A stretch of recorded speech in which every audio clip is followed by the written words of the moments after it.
welcome back to another video! I hope you're having a good day, and if not, I'm sending you spoons. So first up, I hope y'all like the new avatar. I decided to make her because I thought it would be nice to have something a little more going on in the video while I'm talking, you know, kind of like having a friend there. So I hope y'all enjoy the visual. So for today's video, I wanted to talk about two really recent pieces of Transformers media that I'm super excited for. For those who haven't seen my intro video, you should go check it out, by the way. My name's Jax, and I'm a Transformers fanatic, if you couldn't tell by what the Speedpaint depicts. I've been into Transformers since I was young and have been in the fan base since 2019, which also means I hear about all the latest news about the toys, films, cartoons, and more. And on April 28th, some pretty big news dropped about Rise of the Beasts and a new animated film. So I thought it would be really nice to just, you know, have a ramble here about my thoughts, feelings, and theories about these really big reveals. So, Rise of the Beasts' second trailer dropped, and it was amazing. Big spoiler warning for that in case you haven't seen the trailer yet. I highly recommend that you go and check it out. Rise of the Beasts has been a highly anticipated film in the fan base since we haven't had a live-action film since Bumblebee in 2018, and even more so because this will be the first main installment in a soft reboot for the Transformers live-action series. I know I'm really nervous about seeing this movie because I desperately do not want a repeat of the Michael Bay films, so it's been a bit tense waiting for these trailers in order to catch a glimpse of what this movie will be like. A lot of people were actually skeptical about whether we'd even get a second trailer due to how long they dragged out the time between the trailer drops, and it definitely made me more suspicious about how this film will do and be received, especially because it's releasing the same month as movies like Across the Spider-Verse and The Flash. But after seeing the second trailer, it's definitely got my hype and hopes up again. Now, I will admit, when the first trailer dropped for this movie, I felt pretty underwhelmed about this film. The first trailer, to me anyways, was giving a few Michael Bay vibes, from the lack of vibrancy and color to interactions with the human characters that just felt a bit flat, and the lack of unique plot and designs. I was not particularly thrilled by it all. And I think after coming from the Bumblebee movie, I was honestly expecting more of the tone and aesthetics that film gave us, which, looking back, probably is a bit unfair of me to expect of this film, especially when Bumblebee was meant to be a heartfelt and character-driven film rather than action-heavy like Rise of the Beasts. And I think that comes from my anxiety about wanting a Transformers film to have more heart and love and care put into it, unlike what the Bay films were. But, luckily, my feelings have been proven wrong so far with the second trailer. The second trailer, firstly, revealed that Unicron will be the big bad and driving force in this film, and I'm so excited! For those who don't know, Unicron was the big bad in the original 1986 movie. He's this giant planet-eating Cybertronian / god, and he is scary as all hell. And from the glimpses we've gotten of him in this second trailer, it looks like he's honestly going to live up to that reputation. The sheer scale of him next to Earth, and even seeing, I think it's Scourge standing in front of him in that one shot, just shows how massive Unicron is compared to these already hulking figures like the Transformers. I'm especially excited to see what his voice will be like in the new film. I can already imagine a deep cybernetic bass booming through the theaters, and with how awesome the sound design usually is in the Transformers films, I think I'll definitely be getting the chills when I go and see it. The designs in the film, while I wasn't eager about them since they've lost some of their color from the Bumblebee film, are actually better than I originally thought. One design that has the fanbase a bit split, NuclearJax, is one I don't particularly like. It's just very different from his original design, which I'm personally more fond of. His new design feels a bit uncanny valley with the face, and that lack of vibrant colors is also a bit annoying to me. I'm a stickler for Transformers being vibrant and colorful because that's usually one of the big features that sets apart characters from one another other than the shapes used in their designs. And this new design gives me a bit of deja vu back to the old Bayformers designs. But despite that, I am pleased that the designs in the new film are a lot more digestible from what we've seen. We can tell a little easier who is who, either because of the more refined use of colors or the simpler shapes. For example, I actually found a really cute detail on Wheeljack in the second trailer. There's a shot where he's standing with some of the Beastformers in RC, and you can see that his seat belts are pulled down and strapped in to look like suspenders. And it's little details like that that the Bay films lacked, either because they just didn't bother putting those sorts of things in, or because you couldn't see them in the mess of those designs and all the moving parts. So even with the character designs I don't particularly like, you can still tell that love and care is being put into these characters and this film, which is the big selling point for me. I'm just so excited for another Transformers film with love and care and time and effort put into it like Bumblebee had. Now, as far as character designs I like, Primal is my favorite. I thought his bot mode looked so cool, especially when you see his transformation sequence that's so buttery smooth. And what I'm guessing is the big final battle scene, or one of the big final battles. And I'm also really excited to see more of Cheetor and Airazor. Cheetor looked really cool running alongside, I think it's Bumblebee in the first trailer, and I can't wait to see his full bot mode once the movie releases. And the fact that Michelle Yeoh is playing my girl Airazor is... it's so cool. I loved her performance in Everything Everywhere All at Once, and I'm just so hyped that she's playing one of my favorite bots. She absolutely deserves to be in a role like this. I will say, as I've previously stated, I am sad that this film does lack some color. Again, I loved the Bumblebee movie and just how vibrant everything was, even on Earth. But I also understand the creative decision to make some designs look more earthy and less saturated, especially since we have the Beast Wars bots there. It makes sense to have more earthy tones used for them since they are meant to blend in seamlessly with the world around them, and they definitely do, which, thinking more about it, is actually a really nice contrast to the brighter colors of the born Cybertronian bots who haven't been living on Earth as long. I just think that that's a really nice visual storytelling element, and again, is the kind of thought and care that I have been wanting to see put into a live-action Transformers film. We also got a leak of what Megatron's design will look like in these new rebooted films. I believe someone leaked a picture of his toy box for the Rise of the Beasts new toy line, and while it's rumored he will have a cameo in Rise of the Beasts, I personally don't think he will. Unless it's for an end credit teaser scene, or Megatron appears as a servant under Unicron like in the original 1986 movie. I think that would make this film a bit too busy than what it already is with having the Beast Wars bots and Unicron all in the same movie. But as a Megatron gal myself, it would be really cool to see him in this film, especially with how cool his design looks. I love how they modernized him, and while there are a lot of people who complain about the faces in Rise of the Beast, myself included, I personally love how Megatron's face looks. It's a really nice combination between human and robotic without looking too goofy. Like, look at the mouth, it's so cool with him just going rah.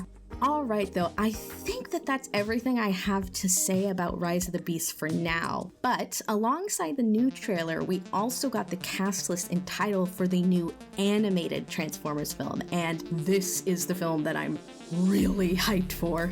So us Transformers fans haven't had a big sold in theaters animated movie since the original 1986 film, which is something I'm so hyped for because it means I'm going to be part of a new generation who grew up with a Transformers animated film being released in theaters, and that's just really cool. Honestly, a really cool piece of like fan base history that I'll be able to be a part of. So this new film has been named Transformers 1 and is meant to be the origin story of not only Megatron and Optimus Prime, but also all of Cybertron. Now, me, I love a good origin story, and I'm especially biased towards a movie depicting the origins of Optimus and Megatron. Firstly, because I'm a huge Megop fan, but secondly, because I love seeing the different interpretations throughout continuities of what led to the war and the subsequent falling out between Prime and Megatron's relationship. There's been a lot of different interpretations of Megatron and Optimus' stories. Sometimes Optimus just happened to be in the wrong place at the wrong time, like in G1 and TFA, where they have little to no familiarity with each other, let alone a bond. And other times, Megatron and Optimus shared sentiments about their societies and would attempt to work alongside each other, forming a close bond with one another, like in the Aligned continuity. Either way, I love seeing more Megatron and Optimus content, so this movie's got me especially hyped for that. I am the target demographic here. It'll also be really interesting to see what other Transformers lore will be pulled into the creation story of Cybertron, as that story also has quite a few different interpretations. Will the 13 Primes be involved? Are we going to see Primus and Unicron create Cybertronian life? Maybe even the Guiding Hand? Who knows? I personally am hoping for the 13 Primes. They've got a lot of lore behind them, and I think if a movie were to give us all 13, it could give us a really nice look into their characters and personalities that in most other Transformers media we rarely get to see. I think that there's a lot of potential for them and plenty to play around with, but we will see what happens. I'm especially excited to see what the animation style will be like. The studio who's supposedly going to be working on this film, ILM, I think it's Industrial Lights and Magic. They are a huge animation studio that's best known for working on the original Star Wars films, and they also worked on the Bumblebee movie, so I have no doubt that the film is going to look amazing. If anything, I'm more interested if they'll pay homage to the original 1986 movie, maybe copying a famous frame or two from it, or perhaps using the same shading and lighting style that was so classically used for the G1 movie. You know, where everything looks really shiny and glossy. Especially with films like the new Mario movie that released, I think it's either last month or the month before that. I'm very confident that the style will look super cool and vibrant and just be a bunch of eye candy. My art brain is going to nerd out when this movie releases. Now, despite my hype for this movie, I do have a few problems with it, which is where the cast list announcement comes into play. So the cast list has been, I would say, pretty controversial in the fan base, and for good reason in my opinion. For the vocal lineup of Transformers 1, we have Lawrence Fishburne as Alpha Trion, John Hamm as Sentinel Prime, Keegan-Michael Key as Bumblebee, Brian Tyree Henry as Megatron, Scarlett Johansson as Alita 1, and finally, Chris Hemsworth as Optimus Prime. And, oh boy. Well, I do think there are some voices on this cast list that will work out really well, like Fishburne as Alpha Trion, John Hamm as Sentinel, Brian Tyree as Megatron, because we've seen him in Into the Spider-Verse. But other than that, there isn't really a single voice actor in this lineup. And, you know, for an animated film, voice acting is essential. Voice actors are notoriously swept under the rug when it comes to big animated features like this, and I really wish people would just hire voice actors. Not to say that this film will fail or, won't be any good without voice actors. There have been, major hits like Kung Fu Panda and Into the Spider-Verse who have had large, A-list actors casted in voice roles. It's just a critique more so about who we should be hiring for these kinds of roles when, that's why voice actors exist. Now, there are those who say Peter Cullen and Frank Welker should have been cast for this movie, and while of course I love Cullen and Welker's performances as both of those roles, I'm personally more a proponent of having new voices as Megatron and Optimus. Cullen and Welker are up there in age after all, and there's no guarantee they would make it through all 3 of the planned films in this series, which is also another thing. They're planning to do like a trilogy for Transformers 1, which is really cool, so I really hope they do get to do the trilogy because that would be so cool. There are some people who say that Paramount doesn't want to hire a voice actor like Peter Cullen because they don't want to pay him the big bucks it takes to get his name into films nowadays, but the thing is, it would be cheaper to just hire Peter Cullen. I only did a really quick Google of the net worth of Peter Cullen versus Chris Hemsworth, and while, net worth isn't wholly accurate to what a paycheck might be for them, Peter Cullen only has a net worth of $6 million, while Chris Hemsworth has a net worth of $130 million. It would still be cheaper to hire Peter Cullen along with replace all the other main roles with voice actors, and you still wouldn't be anywhere near Chris Hemsworth's net worth, even if you were going just by Peter Cullen's net worth. I understand the studio wants to pull in a larger audience by having an A-list cast from a well-known series, but that's only going to waste their budgets and give us fans who deeply care for this series a hollow impression of what this film could and should be. The budget for the actors could have been put into something else like marketing, animation, or something I also want to touch on, the writers, because I've also heard a really scary theory rolling around that with the writer's strike going on right now, we might get a repeat of what happened with the writer's strike in 2007.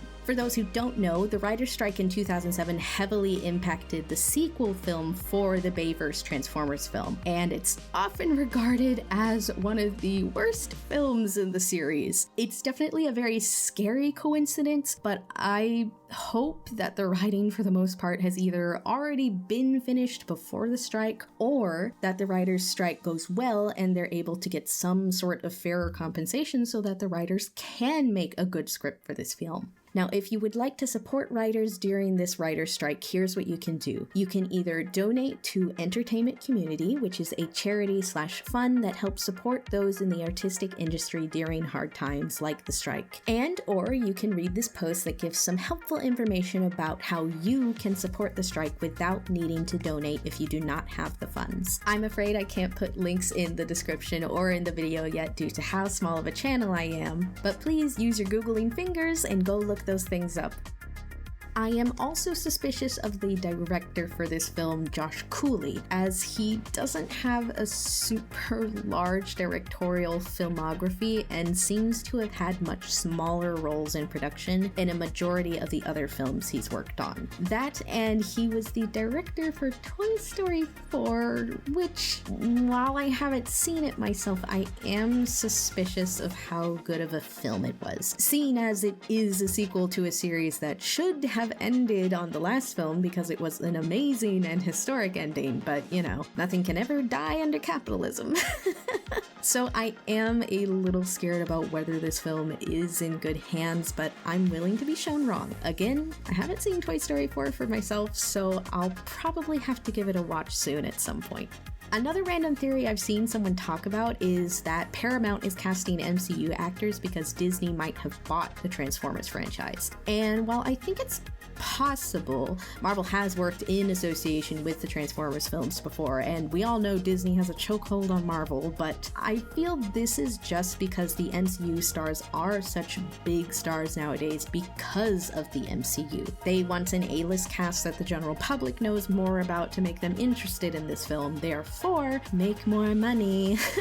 Especially since this will be a film with no human characters in it, and I'm betting this is how the marketing team wants people to make that human connection, because they think we can't feel for characters who aren't like us, even though that's why a majority of us are Transformers fans. Because the characters aren't human. At least that's why I like Transformers. I really hate that capitalism affects every single part of our lives. Even my dumb little Transformers films aren't safe from it, and it sucks. But despite that, I'm still hyped for this film, and of course, I'm going to go see it in theaters because I want them to keep making more films because I love this franchise and it means so much to me. A part of me wishes we could bully Paramount into recasting voice actors into these roles, like what happened with the Sonic design in the Sonic movie, but another part of me knows that a job like that would only wind up affecting the people who are just trying to get their paycheck and survive at the end of the day, likely with little to no extra compensation for the extra work they would be putting in. So all we can do as a fan base is sit back and cross our fingers that this movie will be half decent. Despite my suspicions, I do have higher hopes for this film than I would have had the mainline Bayverse films continued. With Bumblebee's great success financially and critically, I do believe that even if we don't get the best film ever, which I'm not expecting that of a Transformers film, it is a Transformers film after all, that we will at least get a film with a bit more heart and a bit more love put into it. We have been having some really cool outcomes in the franchise as of late, including the Legacy toy line's many releases with characters from continuities who, beforehand, never had mainline toys, and the latest Transformers cartoon, Earthspark, that shows us what a Transformers series with love and effort and care put into it can be. I do hope that Rise of the Beasts will fling us into a golden age for Transformers, but we'll just have to wait and see. So before I leave y'all, I wanted to talk a little bit about the speed paint going on here in the background. So this piece was an illustration I made for the Transformers Big Bang. And if you don't know what a Big Bang is a fandom event where fan fiction authors and fan artists are paired up together to collaborate on a fic. The writer, of course, making the fic, and the artist making an illustration or several illustrations for said fic. I made this piece for the 2022 Transformers Big Bang, where I was paired with my lovely author, Largish Cat, and fellow talented collaborator and artist, Ren, who also made a piece for our author's fic, Rest Easy. This fic is an AU fic where Ratchet, usually the cranky Autobot medic, instead joins the Decepticons at the beginning of the war on Cybertron, and features the growing relationship and romance between him and Drift, aka Deadlock. It's a very grand and moving fic that is written phenomenally, so I highly recommend you go check it out on AO3. But please be aware it is an E-rated fic and does contain smut and other mature content, so please read it at your own risk.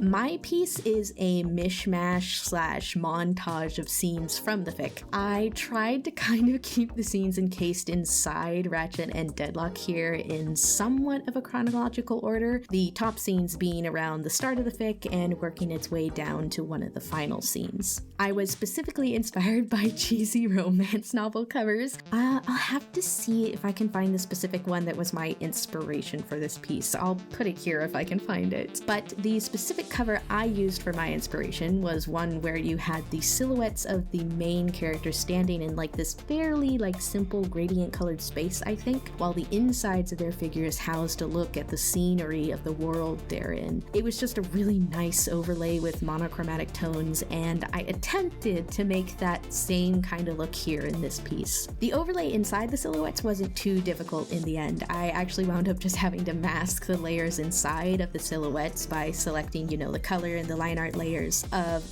the main silhouettes of Drift and Ratchet here, and just soft erase around the masked edges in order to give them that transparent look. Now, the hardest things about this piece was that, one, because I decided to record with the Speedpaint function on CSP, that made the file even bigger than it already wound up being in the end. The measurements for the canvas was 229 by 195 millimeters, which are usually the measurements that I work with, but it was on a 600 DPI resolution.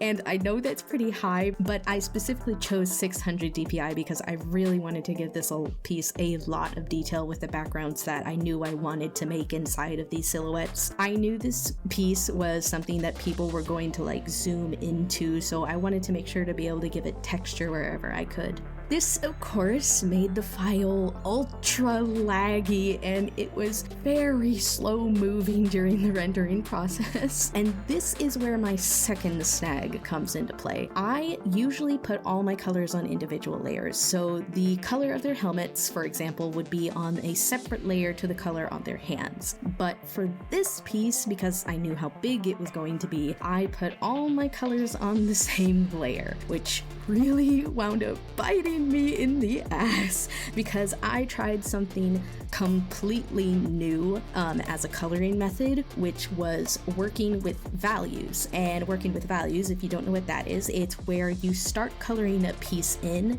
black and white basically, and you work with different values of gray to make sure that your piece contrasts nicely and complements each other really nicely, so that way when you lay down the actual saturated colors, things will look nice and will be well contrasted and things will be balanced in your piece. So I did that and laid down all of those values on the same color layer. So what I wound up having to do when I went in and rendered everything after I put my gradient map for the monochromatic color look that I wanted, I wound up having to, one, lasso tool every individual section of color that was different from one another, pick out the individual shades for each of those colors, put them on a separate layer so I could have my color code on one layer, and just had to slowly work my way around the piece like that, individually color picking every single layer and value.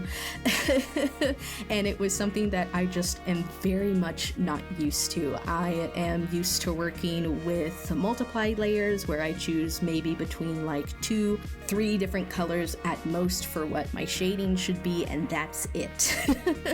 So working with values like this and having to work up from a gradient map was, it was very tricky, but we wound up doing it, and I actually don't mind how the piece wound up turning out. I personally don't think it's one of my best pieces. I do think the silhouette could have been a little more like dynamic per se, but it's also very difficult to work with the shapes that are Transformers. Transformers have very unique shapes and they can be very difficult to work with, especially when you have to like put two Transformers really close and intimate next to each other like in the picture.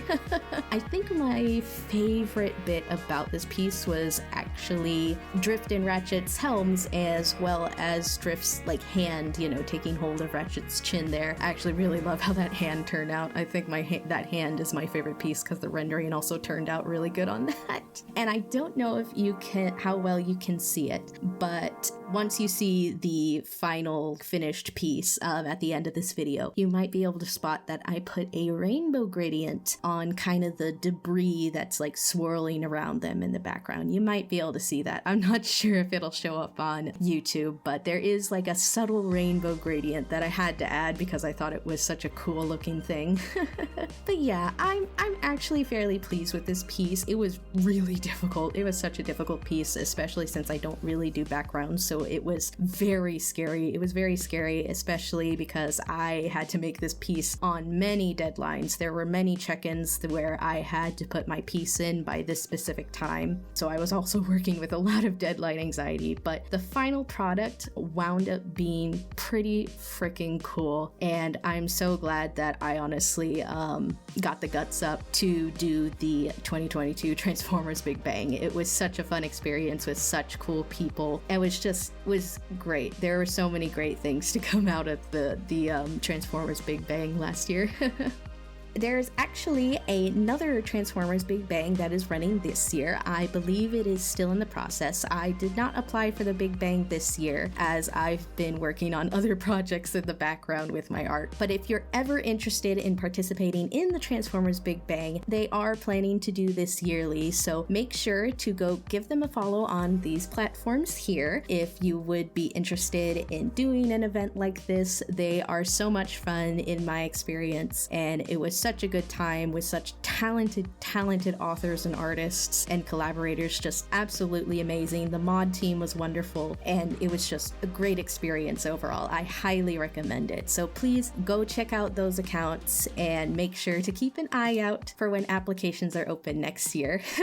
Anyways, I hope y'all enjoyed this video and my ramblings. Please feel free to leave your thoughts about the Rise of the Beast trailer and Transformers 1 in the comments. I would love to hear what y'all are thinking about all of this. Remember to like, subscribe, and hit that bell. Is the bell still a thing on here? And check me out on all my other socials listed in the description. I hope y'all have a good day, and if not, rest, relax, and take a step back. Bye!